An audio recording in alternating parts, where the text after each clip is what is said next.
যে বলা,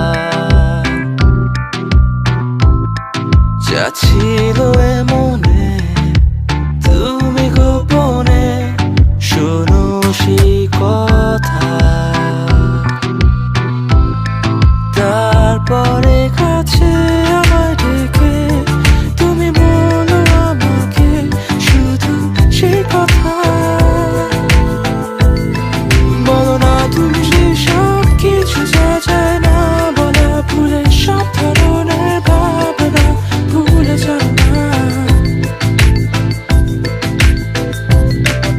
অভদ্র হয়েছি আমি তোমারই প্রেমে, তাই কাছে আসো না, আরো কাছে আসো না, কথা বলো না, কোনো কথা বলো না। অভদ্র হয়েছি আমি তোমারই প্রেমে, তাই কাছে আসো না, আরো কাছে আসো না, পাশে বসো না, কোনো কথা বলো না। অভদ্র হয়েছি আমি তোমারই প্রেমে, তাই অন্ধ তোমারই প্রেমে শব্দ না খুঁজে পেয়ে একটু অভদ্র মন হতে চাচ্ছে। আসো না মেলে দিয়ে তোমারই সেই চুল, করে ফেলি দুজনা কিছু আবেগী ভুল। তোমারই দু চোখের কাজল যে করেছে তো পাগল, ভিজে গেছে চাদর।